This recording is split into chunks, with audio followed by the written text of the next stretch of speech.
చిన్న ప్రార్థన చేసుకుని ఈరోజు వాక్యం మనం ధ్యానించుకుందాం.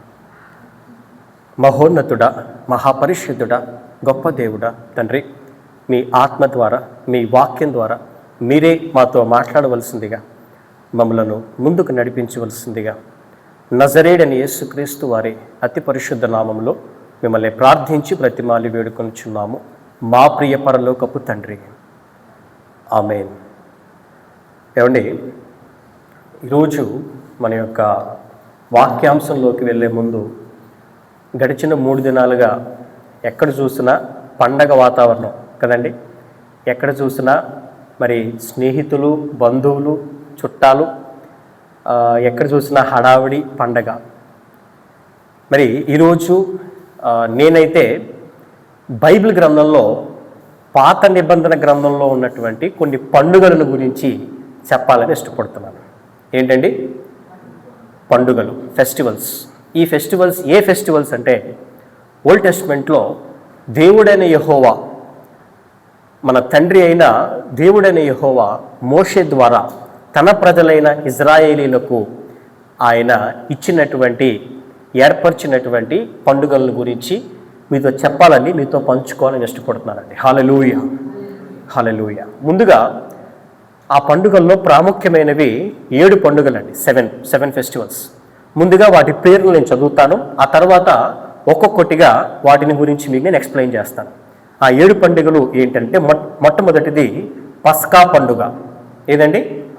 పస్కా పండుగ. దీన్నే పాస్ ఓవర్ ఫెస్టివల్ అని పిలిచారండి.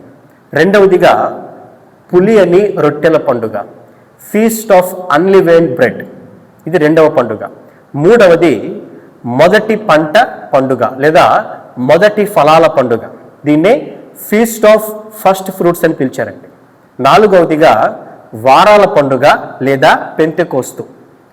ఏంటండి? వారాల పండుగ లేదా పెంతెకోస్తు. దీన్నే ఫీస్ట్ ఆఫ్ వీక్స్ అని కానీ, పెంటెకోస్ట్ అని కానీ పిలిచారు. ఐదవది కర్ణ శబ్ద పండుగ లేదా బోరధ్వని పండుగ. ఏంటండి? బోరధ్వని లేదా బోర శబ్ద పండుగ, ఫీస్ట్ ఆఫ్ ట్రంపెట్స్. ఇది 5వ పండుగ అండి. ఆరవదిగా ప్రాయశ్చిత్త పండుగ, డే ఆఫ్ అలాట్మెంట్. చివరిగా 7వది గుడారాల పండుగ లేదా పర్ణశాలల పండుగ. దీన్నే ఫీస్ట్ ఆఫ్ టాబర్నాకిల్స్ లేదా ఫీస్ట్ ఆఫ్ బూత్స్ అని కూడా పిలిచారు. ఇవి ప్రాముఖ్యంగా ఓల్డ్ టెస్టిమెంట్లో మనం చూడగలిగేటువంటి 7 పండుగలు, వాటి యొక్క పేర్లండి ఇవన్నీ కూడా. సో ఇందులో మొట్టమొదటిది పస్కా పండుగ. దీన్నే ఇంగ్లీష్లో పాస్ ఓవర్ ఫెస్టివల్ అని పిలిచారండి. ఏమనండి? Pass over. పాస్ ఓవర్ అంటే ఏంటండి? దాటిపోవుట లేదా దాటిపోయిన. సో ఈ పాస్ ఓవర్ లేదా పస్కా పండుగ అనేది అసలు ఏ రకంగా వచ్చింది, ఎలా వచ్చింది, ఎప్పుడు వచ్చింది, వీటన్నిటి గురించి మనం జాగ్రత్తగా బైబిల్లో మనం చూద్దామండి. మనందరికీ తెలుసు, ఇజ్రాయేలీలు ఐగుప్తు దేశంలో వారు బానిసలుగా జీవిస్తున్నారు. తన ప్రజలని ఆ బానిసత్వం నుండి బయటికి విడిపించడం కోసం దేవుడైన యెహోవా తన ప్రవక్త అయినటువంటి మోషేని అక్కడికి పంపించారు. సో దేవుడు మోషే ద్వారా అక్కడ ఉన్నటువంటి రాజు అయిన ఫరోతో ఆయన మాట్లాడుతూ ఉన్నాడు. నా ప్రజలను బయటికి పంపించు అని చెప్పి దేవుడు మోషే ద్వారా చెప్పిస్తున్నప్పటికీ ఆ ఫరో హృదయం కఠినపరచబడింది కాబట్టి ఆ ఫరో వీరిని బయటికి వదలట్లేదండి. ఇలాంటి ఒక పరిస్థితిలో దేవుడు ఏం చేశాడంటే, ఇదిగో మోషే, నేను ఐగుప్తులో ఉన్నటువంటి ఆ ప్రజల తొలిచూలి పిల్లలను, తొలిచూలి పశువులను, వాట్ ఎవర్, మనుషులవనివి, పశువులవనివి అన్నిటినీ కూడా నేను హతమార్చబోతున్నాను అని చెప్పి ముందుగానే దేవుడు చెప్తాడు. అందులో భాగంగానే మరి ఆ యొక్క కార్యములో ఇజ్రాయేలీల యొక్క పిల్లలు, ఇజ్రాయేలీల యొక్క తొలిచూలు పిల్లలు కానీ, వారి యొక్క పశువుల్లో తొలిచూలి పశువులు కానీ అవి చంపబడకుండా దేవుడు ఒక కార్యం చేయమని చెప్తాడండి. ఆ కార్యం ఏంటంటే, ఒక 1 ఏడాది వయసున్నటువంటి నిర్దోషమైన ఒక మగపిల్ల మేకను కానీ గొర్రెను కానీ మీరు తీసుకొని దాన్ని వధించి అందులో నుంచి కొంత రక్తం తీసుకుని మీ గుమ్మాల దగ్గర ఆ యొక్క అడ్డంగా నిలువుగా ఉన్నటువంటి దూలాల మీద ఆ రక్తంలో కొంత తీసి వాటిని అక్కడ రాయాలని, ఇంకా ఒక ప్రాసెస్ అంతటిని కూడా దేవుడు చెప్తూ ఉంటారండి. సో ఇదంతా కూడా మన నిర్గమాకాండం 12వ అధ్యాయం మనం చూడగలుగుతాం. అందులోనే ఒక వాక్యం మనం చూసినట్లయితే నిర్గమాకాండము 12వ అధ్యాయము 6వ వాక్యం మనం చదువుకున్నట్లయితే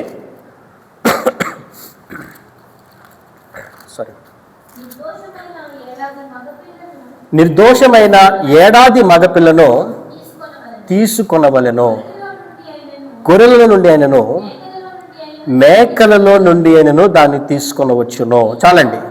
ఆ తర్వాత అదే అధ్యాయము 11వ వాక్యం మనం చదువుకున్నట్లయితే మీరు దానిని తినవలసిన విధం ఏదనగా మీ నడుము కట్టుకొని మీ చెప్పులు తొడుగుకొని మీ కర్రలు చేత పట్టుకొని త్వరపొడుచు దాన్ని తినవలెను, అది యెహోవాకు పస్కా బలి. సో ఈ పస్కా పండుగ లేదా పస్కా అనే పదం మొట్టమొదటిగా మనం ఇక్కడ చూస్తామండి. నిర్గమాకాండము 12వ అధ్యాయము ఈ 11వ వచనంలో దేవుడు ఈ పస్కా పండుగను లేదా ఈ పస్కా బలిని నాకు మీరు ఆచరించాలి అని దేవుడు ఇక్కడ చెబుతున్నట్లుగా మనం చూస్తున్నాం. సో ఈ పస్కా బలి, పస్కా పండుగ యొక్క ప్రాధాన్యత ఏంటి, దీని యొక్క ఆరిజిన్ లేదా దీని యొక్క ఉద్దేశం ఏమిటి అని అంటే, ఆనాడు దేవుడు తన ప్రజలైన ఇజ్రాయేలీలను ఏ రీతిగా ఆయన కాపాడుకున్నాడు, ఏ రీతిగా ఆయన అక్కడి నుండి విడిపించాడు అనే దానికి ఒక సూచనగా, ఒక సింబల్గా ఉండే విధంగా ఈ పస్కా పండుగ అనేది మీరు జరిగించాలని చెప్పి దేవుడు చెప్పాడండి. మరొక వాక్యం మనం చదువుకున్నట్లయితే అదే 12వ అధ్యాయము 13వ వాక్యం మనం చదువుకున్నట్లయితే మీరున్న ఇండ్ల మీద ఆ రక్తము మీకు గుర్తుగా ఉండును, నేను ఆ రక్తమును చూచి మిమ్మును నశింప చేయక దాటిపోయేదను, నేను ఐగుప్తు దేశమును పాడు చేయుచుండగా మిమ్ము సంహరించుటకు తెగులు మీ మీదకి రాదు. సో ఎవరైతే ఆ యొక్క రక్తాన్ని తీసి ఎవరైతే వారు గుర్తుగా ఆ యొక్క రక్తాన్ని అక్కడ రాస్తారో, సో అక్కడి నుంచి నేను దాటిపోతాను, సో ఆ తెగులు మీ మీదకి రాదు అని చెప్పి ఇక్కడ దేవుడు చెప్తున్నాడండి. అందుకే దీనికి పేరేంటండి, పాస్ ఓవర్, దాటిపోదును అనేటువంటి మాటకి పాస్ ఓవర్ ఫెస్టివల్గా, పస్కా పండుగగా ఆనాడు మరి దేవుడు ఈ యొక్క పండుగను ఏర్పాటు చేయడం మనం చూస్తాం. మరి మనం జాగ్రత్తగా మనం గమనిస్తేనండి, బైబిల్లో పాత నిబంధన గ్రంథానికి క్రొత్త నిబంధన గ్రంథానికి చాలా లోతైన మరియు దేవుని ఏర్పాటు కలిగిన సంబంధం ఉంటుంది. ప్రతి వాక్యానికి, ప్రతి వచనానికి, ప్రతి వాగ్దానానికి వెనకాల ఒక కారణం ఉంటుంది. ఆ కారణం అనేది న్యూ టెస్టిమెంట్కి, క్రొత్త నిబంధన గ్రంథానికి ఎక్కడో చోట అది కనెక్ట్ అయి ఉంటుందండి. మనం జాగ్రత్తగా వెతకగలగాలి. మరి ఈ పాయింట్కి, ఈ మాటకి లేదా ఈ పండుగకు న్యూ టెస్టిమెంట్ ఏదైనా ఒక వాక్యం ఉందా, దేవుని యొక్క ఉద్దేశం దాగి ఉందా అంటే ఖచ్చితంగా ఉందండి. ఆ మాట ఏంటంటే మొదటి కొరింథీ పత్రిక 5వ అధ్యాయము 7వ వాక్యం మనం చదువుకున్నట్లయితే,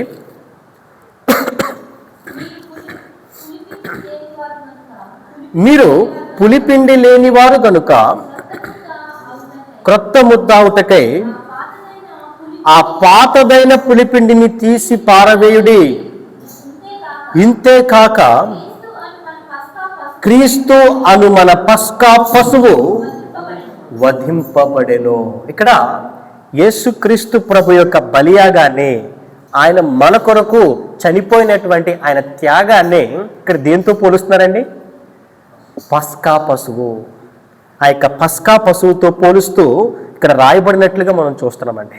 అక్కడ ఆనాడు దేవుడు ఆ యొక్క ఓల్డ్ టెస్టిమెంట్ నిర్గమకాండంలో ఎవరైతే ఆ రక్తాన్ని వారు కలిగి ఉంటారో ఆ మరణము, ఆ తెగులు వారిని దాటిపోతుందని చెప్పి అక్కడ వాక్యంలో రాయబడిందండి.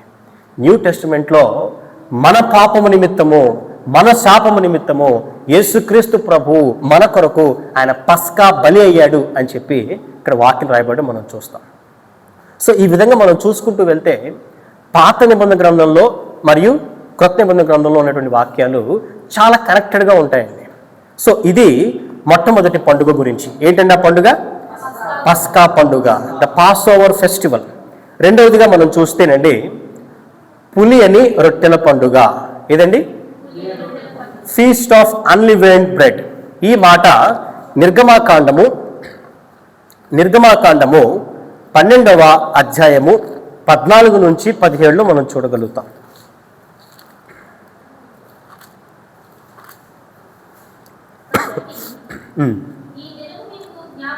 కాబట్టి ఈ దినము మీకు జ్ఞాపకార్థమైనదగును. మీరు యెహోవాకు పండుగగా దాన్ని ఆచరింపవలను. తరతరములకు నిత్యమైన కట్టడగా దాన్ని ఆచరింపవలను. ఇదంతా కూడా మరి ఆ యొక్క పస్కా పండుగను గురించి అండి. తర్వాత మనం చదువుకున్నట్లయితే 7 దినములు చదవండి. పులియని రొట్టెలు తినవలను.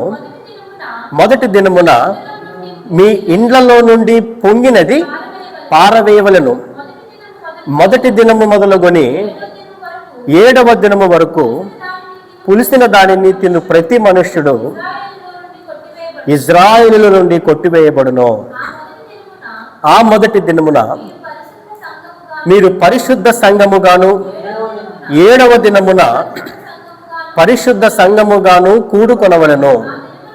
ఆ దినముల యందు ప్రతివాడు తినవలసినది మాత్రమే మీరు సిద్ధపరచవచ్చును. అదియుగాక మరి ఏ పనియు చేయకూడదు. పులియని రొట్టెల పండుగలను మీరు ఆచరింపవలను.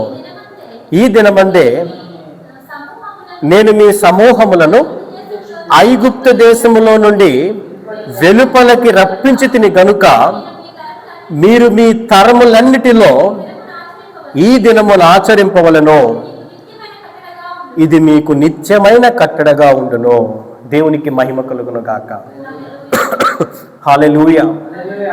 ఈ పస్కా పండుగ అయిన తరువాత 7 దినాల పాటు ఈ యొక్క పులియని రొట్టెల పండుగను ఆచరించాలి అని దేవుడు చెప్తున్నాడండి. ఎలా అంటే మొదటి దినము అదేవిధంగా చివరి దినము మీరు సమాజముగా కూడుకోవాలి. మీ యొద్ద పులిసినవి ఒకవేళ ఏమైనా ఉంటే అవి పారవేయాలి అని చెప్పి ఇక్కడ స్పష్టంగా దేవుడు చెప్తున్నాడు.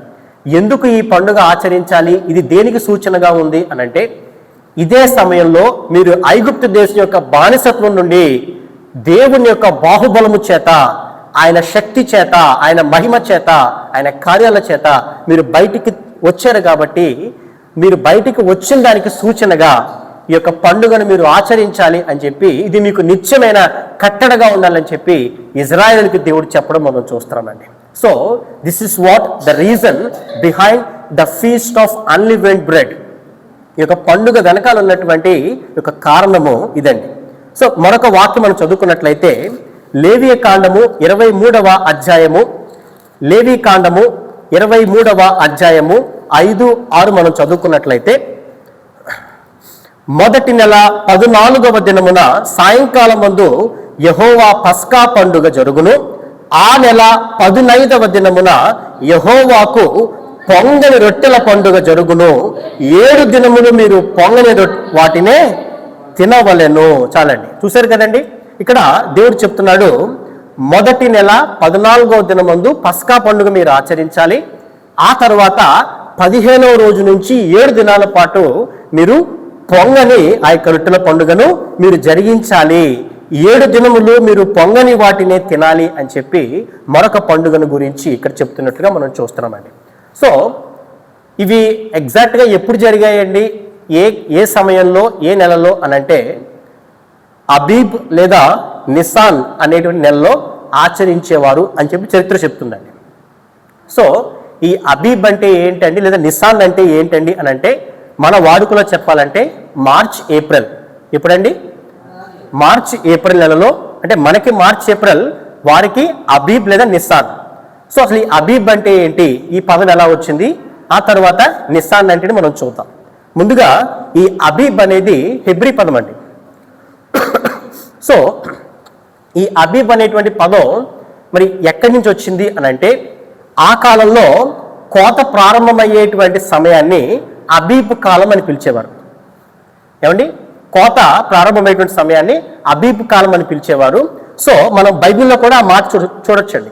నిర్గమాకాండము 13వ అధ్యాయము 4వ వచనం స్టార్టింగ్ మనం చూస్తే ఈ మాట ఉంటుందండి. నిర్గమాకాండము 13వ అధ్యాయము 4వ వాక్యం. అబీబు నెలలో ఈ దినమందే మీరు బయలుదేరి వచ్చి తిరిగదా. సో ఇక్కడ మనకి అబీబ్ అనే పదాన్ని మనం చూస్తున్నాం. ఇక్కడ మన సందేహం వస్తుంది, ఏమండి అబీబ్ ఓకే, మరి అబీబ్ లేదా నిసాన్ అని ఎందుకు పిలిచారు? ఈ నిసాన్ అనే పదం ఎక్కడ ఉందండి, అది ఎందుకు వచ్చింది అని అంటే, ఇజ్రాయేలీలు బబులోను యొక్క చెరలోకి వెళ్ళిన తర్వాత అక్కడి నుంచి వారు బయటకు వచ్చిన తర్వాత ఈ అబీబ్ అనే పదాన్ని వారు నిసాన్ అని పిలవడం మొదలుపెట్టారండి. సో ఈ మాట ఎక్కడుంది అని అంటే, నెహెమ్యా గ్రంథము 2వ అధ్యాయము 1వ వచనంలో ఈ మాట మనం చూడగలుగుతాం. నెహెమ్యా గ్రంథము 2వ అధ్యాయము 1వ వాక్యం అండి. నెహెమ్యా గ్రంథము 2వ అధ్యాయం 1వ వచనం. అటు తర్వాత అర్తహషస్త రాజు ఏలుబడి కాలమున 20వ సంవత్సరములో నీసాను మాసమందు రాజు ద్రాక్షరసము త్రాగవలని చూచుచుండగా. చాలండి, ఇక్కడ మనం జాగ్రత్తగా చూస్తే నీసాను మాసమందు అని రాయబడింది. సో ఈ అబీబ్ అన్న ఈ నీసాన్ అన్న ఈ రెండు ఒకటే. అంతకు మునుపు అబీబ్ అని పిలిచేవారు.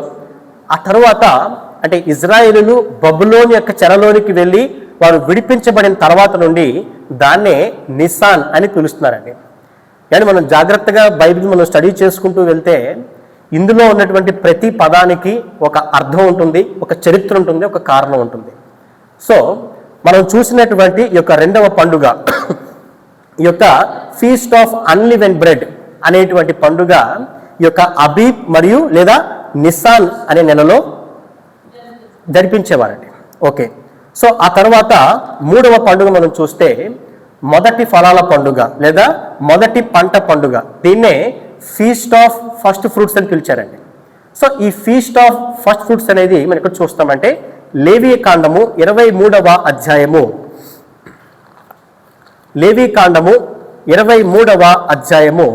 10 నుంచి 14 వరకు మనం చదువుకుందాం.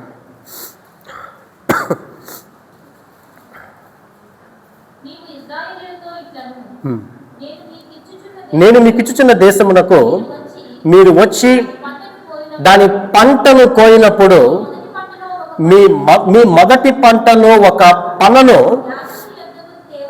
యాజకుని యొద్దకు తేవలెను. ఇక్కడ ఏంటంటే, ఎక్కడైతే దేవుడు తన ప్రజలను స్థిరపరిచాడో అక్కడ ఆ దేశమందు వారు పండించినటువంటి ఆ యొక్క పంట అది ఇంకా కోయక మునిపే అందులో ఉన్నటువంటి మొట్టమొదటి పనులను నా దగ్గర మీరు తీసుకురావాలి, మీరు యాజకునికి దాన్ని ఇవ్వాలి. అప్పుడు ఆ యాజకుడు ఏం చేస్తాడంటే, మీరు ఆ పనును అర్పించు దినమున నిర్దోషమైన ఏడాది పొట్టేళ్లను యెహోవాకు దహన బలిగా అర్పింపవలెను. సో ఆ పై మనం చదువుకున్నట్లయితే, యెహోవా మిమ్మును అంగీకరించినట్లు అతడు యెహోవా సన్నిధిని ఆ పనును అల్లాడింపవలెను. విశ్రాంతి దినమునకు మరుదినమున యాజకుడు దానిని అల్లాడింపవలెను. సో ఇంకా సింపుల్గా చెప్పాలంటే, ఆ పంట పూర్తిగా కోయక మునుపు ఆ మొదటి పనును, ఆ మొదటి భాగాన్ని దేవునికి అర్పించాలి. దేవుని యొక్క అనుమతి, దేవుని యొక్క ఆశీర్వాదం మీరు పొందుకోవాలి అనేది ఇక్కడ ఈ యొక్క పండుగ యొక్క ముఖ్య ఉద్దేశం అండి. సామెతల గ్రంథంలో ఒక మాట ఉంటుంది. సామెతల గ్రంథము 3వ అధ్యాయము 9 and 10 మనం చదువుకున్నట్లయితే అక్కడ ఒక మాట ఉంటుందండి. నీ రాబడి అంతటిలో ప్రథమ ఫలమును నీ ఆస్తిలో భాగమును ఇచ్చి యెహోవాను ఘనపరచుము. అప్పుడు నీ కొట్లలో ధాన్యము సమృద్ధిగా నుండును, నీ గానుగలలో నుండి క్రొత్త ద్రాక్షరసము పైకి పొరలి పారును. సో మనం సంపాదించేటువంటి మన ఆస్తిలో మొదటి భాగము మనం దేవునికి అర్పించాలి. ఆ మొదటి స్వాస్థ్యాన్ని, ఆ మొదటి భాగాన్ని ఎప్పుడైతే మనం దేవునికి అర్పిస్తామో అప్పుడు అది నిజమైన ఆశీర్వాదంగా మన జీవితాలు మనకు అది ప్రయోజనకరంగా ఉంటుంది అనేది ఈ యొక్క వాక్య యొక్క ఉద్దేశం అండి. సో ఇదే విధంగా ఆనాడు దేవుడు ఈ మొదటి ఫలాల పండుగ లేదా ఫీస్ట్ ఆఫ్ ఫస్ట్ ఫ్రూట్స్ అనేటువంటి పండుగను ఒక నిత్యమైనటువంటి ఒక పండుగగా ఆనాడు ఇజ్రాయేలీలకి దేవుడు ఇచ్చినట్లుగా మనం బైబిల్లో చూస్తాం. సో న్యూ టెస్ట్మెంట్లో దీనికి కనెక్టింగ్ ఏదైనా ఉందా అని అంటే ఉందండి. మొదటి కొరింథీ పత్రిక 15వ అధ్యాయము 20వ వాక్యం మనం చదువుకున్నట్లయితే,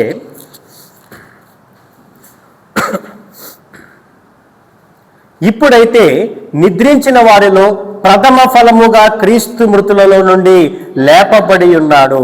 మనుషుని ద్వారా మరణము వచ్చిన గనుక మనుషుని ద్వారానే మృతుల పునరుద్ధానమును కలిగెను. సో ఆ మొట్టమొదటి అర్పణగా, ఆ మొట్టమొదటి పనగా యేసుక్రీస్తు ప్రభు మన పాపాల నిమిత్తము ఆయన బలిగా అర్పించబడినట్లుగాను, అదేవిధంగా సమస్త మానవాళి తరపున మొట్టమొదటిగా ఆయన పునరుద్ధరణైనట్టుగాను ఇక్కడ మన వాక్యంలో చూస్తున్నామండి.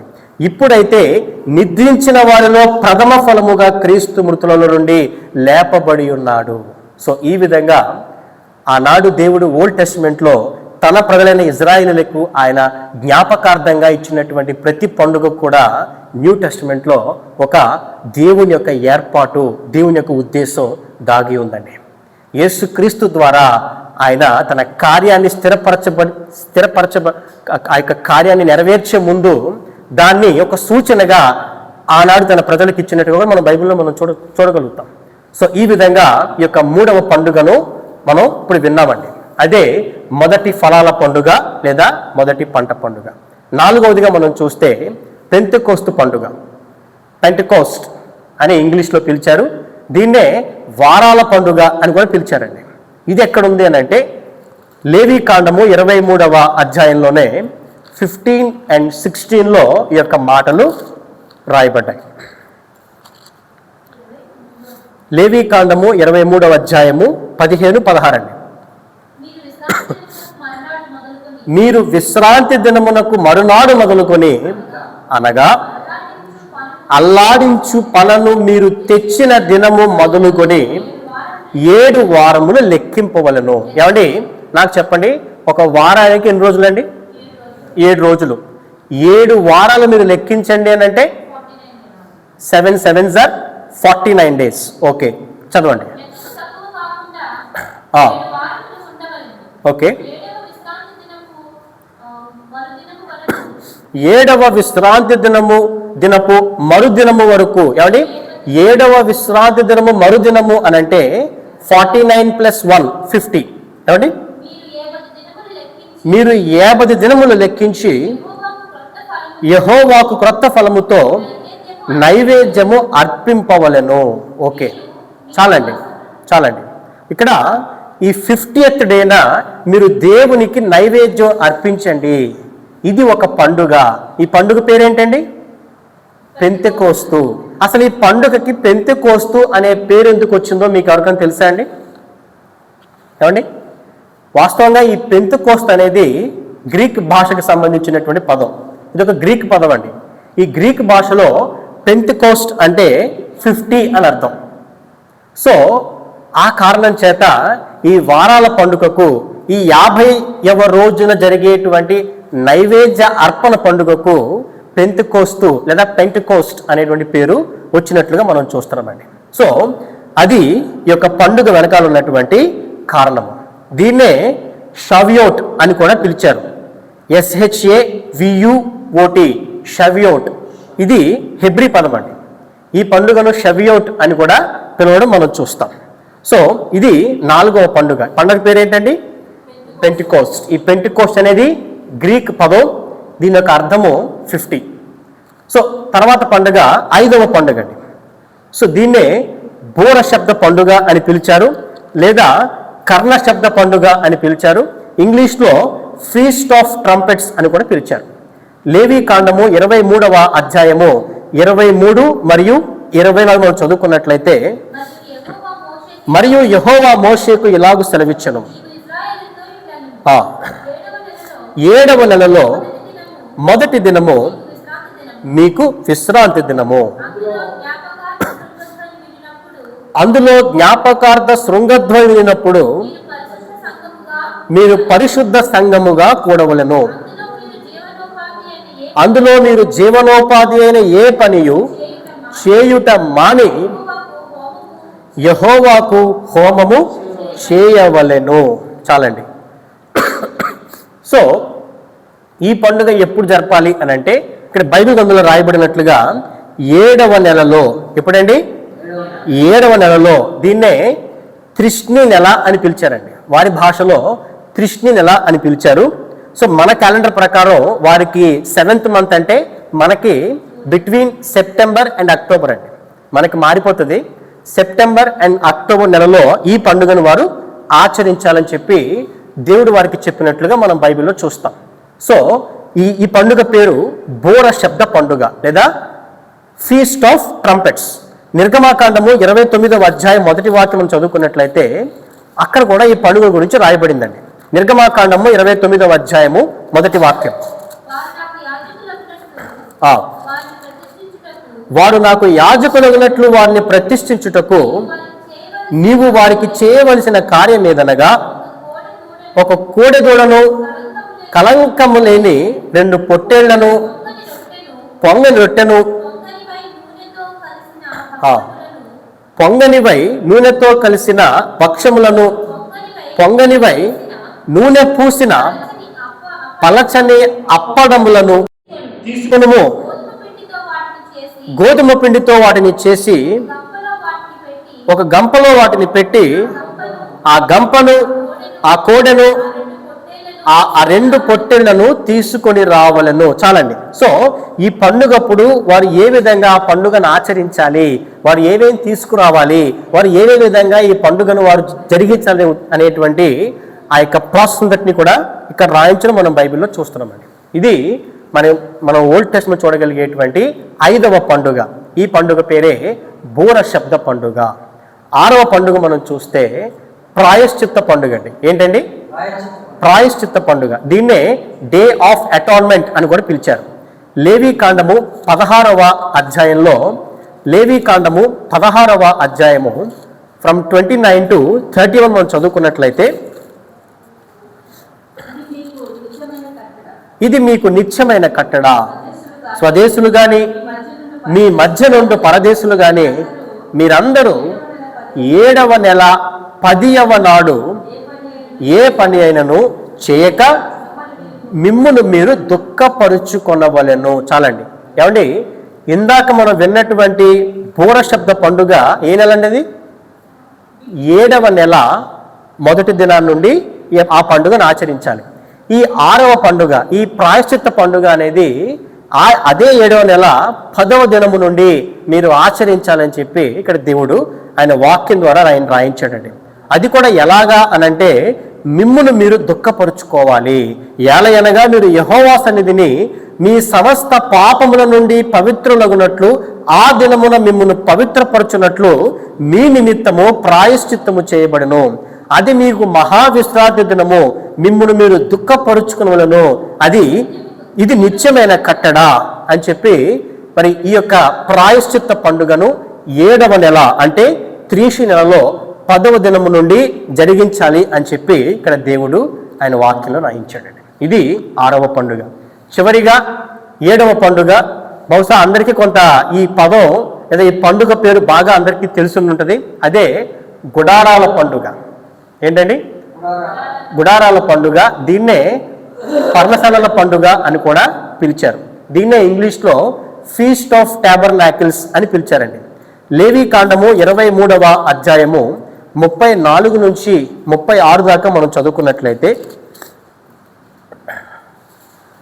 నీవు ఇజ్రాయేలుతో ఇట్లనము, ఈ 7వ నెల 15వ దినము మొదలుకొని 7 దినముల వరకు యెహోవాకు పర్ణశాలల పండుగను జరపవలెను. ఏమంటే మీరు జాగ్రత్తగా గమనించండి. నేను చెప్పినటువంటి ఈ పండుగలన్నీ కూడా ఒక లైన్లో వస్తూ ఉంటాయి. నేను చెప్పిన 5వ పండుగ 7వ నెల 1వ దినం నుండి ప్రారంభమవుతుంది. ఏంటంటే పండుగ? బోర శబ్ద పండుగ. 6వ పండుగ ప్రాయశ్చిత్త పండుగ 7వ నెల 10వ దినము నుండి ప్రారంభించబడుతుంది. సో ఈ 7వ పండుగ గుడారాల పండుగ అనేది అగైన్ 7వ నెల 15వ దినం నుండి వారం రోజుల పాటు ఈ పండుగను మీరు ఆచరించాలి అని చెప్పి దేవుడు చెప్తున్నాడు. చదువుకుందామండి ఇంకా. 35 నుండి, వాటిలో మొదటి దినమున మీరు పరిశుద్ధ సంఘముగా కూడవలెను. అందులో మీరు జీవనోపాధి అయిన ఏ పనియు చేయకూడదు. 7 దినములు మీరు యెహోవాకు హోమము చేయవలెను. 8వ దినమున మీరు పరిశుద్ధ సంఘముగా కూడి యెహోవాకు హోమార్పణము చేయవలెను. అది మీకు వ్రత దినముగా ఉండును. అందులో మీరు జీవనోపాధి అయిన ఏ పనియో చేయకూడదు. సో ఈ విధంగా ఈ 7 పండుగలు కూడా ఆనాడు దేవుడైన యెహోవా తన ప్రజలకు ఇచ్చినట్లుగా. ఎందుకండి దేవుడు ఇన్ని పండుగలు ఇజ్రాయేల్కి ఇచ్చాడు అని అంటే, దేవుడు చేసినటువంటి ఆ యొక్క కార్యం యొక్క జ్ఞాపకార్థము.